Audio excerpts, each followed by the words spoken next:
Those New Year's resolutions you've just made might not be as new as you think. In fact, it's a practice that goes back thousands of years, at least as far as ancient Babylon. These days, New Year's resolutions tend to drop into three nifty categories. In a moment, meet celebrity foodie Carrie Osmond with some yummy thoughts on the resolutions we make about food and diet. For resolutions on relationships, we glean insights from therapist Sharon Ramsey and relationships expert Kimberly Moffat. Then author and Reverend Dr. Arthur Boers on technology, and food, and relationships, and how they all tie to spirituality. This is Context, a look at life beyond the headlines.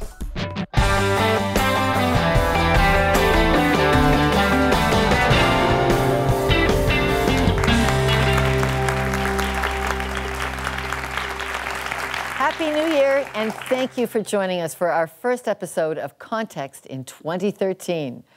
According to an Ipsos Reid poll, about 3/4 of Canadians make New Year's resolutions, and far fewer actually keep them. And without a doubt, a great many of those resolutions revolve around food and diet. Some of us promise to eat local, many resolve to turn away once and for all from bad food and start feeding our bodies better, smarter, and healthier. Well, here to help us steer towards that elusive Eat Right resolution, we're joined by a food expert and former host of the CBC television show Best Recipes Ever, Carrie Osmond. Welcome to Context.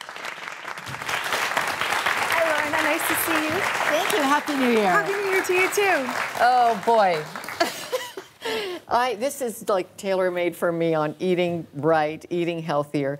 So how do we start on making this resolution that we're going to eat healthier? Where do I begin?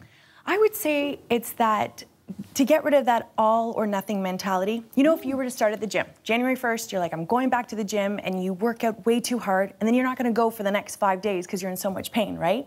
Same sort of thing with food. Don't get rid of everything on January 1st and slowly just start to change your diet. So why do we fail at that? That doesn't sound that hard. I think because we all do that all or nothing. It's like, I'm not having any more carbs. I'm not eating any more red meat. I'm not eating cheese anymore.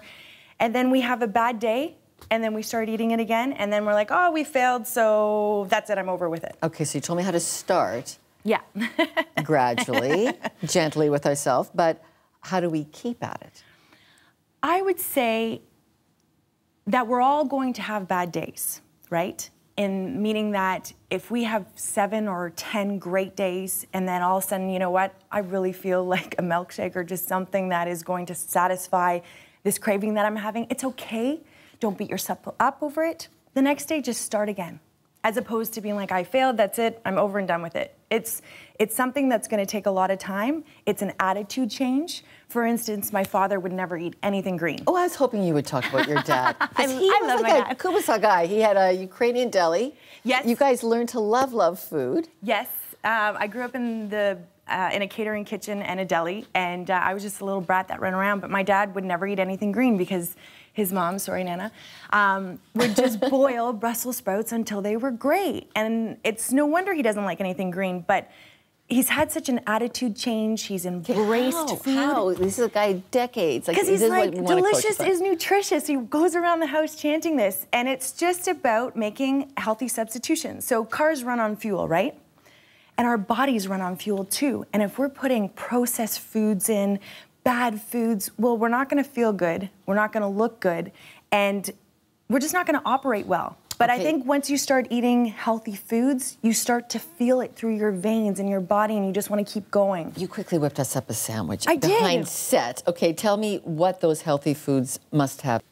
The kick that I'm on is to eat less meat. So the whole thing is to eat more vegetables than meat. So we have 3 meals a day, and you know, a lot of us are used to having a gigantic piece of meat surrounded by afterthoughts, which are usually the vegetables inside. So I'm all about bringing veggies to the forefront. If you need to eat 3 times a day, maybe make 2 of them vegetable dishes and then your dinner a meat dish or your lunch or vice versa. So this one, I did a vegetable sandwich. It's super crunchy and flavorful. It's got so much color, especially if you put avocado in there as well. But you have hummus on the bottom, which is your protein. Yes. I might actually say that there's protein in all the vegetables here. And then just on top of the hummus, there's a little bit of crumbled feta, which, you know, lets us indulge just a little bit with a little bit of saltiness. Then we have grated carrot, which is awesome for kids' sandwiches that are peeled carrot because it adds a sweet crunch.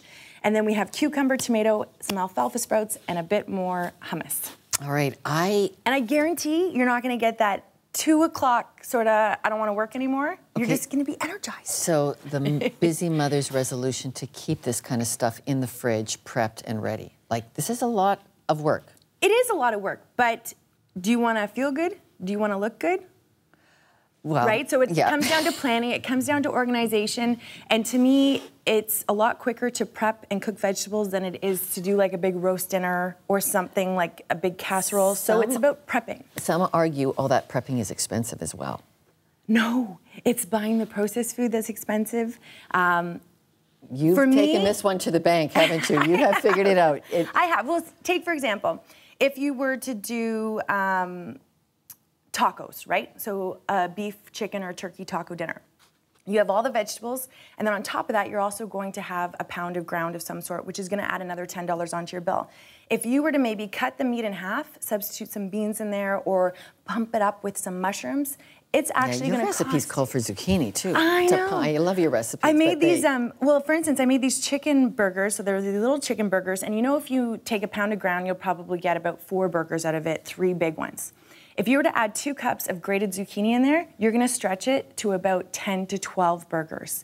And then your kids are getting an extra, dose of vegetables that day, and you're stretching your dollar. Okay, I still want to know the resolution you make to be such a good cook, or good, it just takes time. It takes time to shop, to plan, to make a menu. So I would say keep it very simple.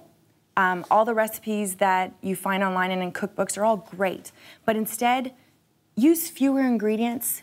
Work on your technique, and then once you get good at your prepping, you get good at your technique, whether it's sautéing, whether it's braising, whether it's slow cooking, then start adding more ingredients and more flavors in there, as opposed to picking a recipe that's got 15 ingredients in it, and you're just like, I don't know where to start, this is gonna take me too long. Just start very simple, work on the techniques and the prep, and then once you start to become fast at that, then start adding other ingredients in. All right, Carrie Osmond, thank you very much for challenging us to a healthier new year. Best of luck to you. I know you can do it. Thank you. Well, now it's time to find out what you think. Do you find New Year's resolutions helpful in changing unwanted habits? Yes or no? And join that conversation by sending your answer to that either on Facebook or Twitter. You can drop us an email on it, and our studio audience is taking a live vote, and I'll have those results in a moment. Coming up, relationship resolutions. Is this the year to build better, healthier relationships?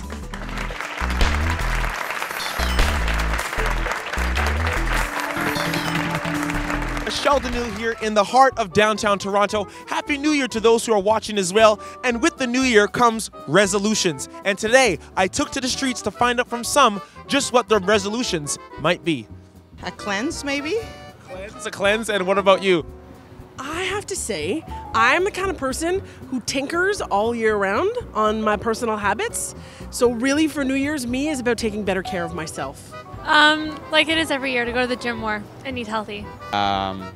Probably work out, get some muscles, I have no idea what my New Year's resolution is. I would have to say that my New Year's resolution would be to make it a point to say I love you more and hug my wife more.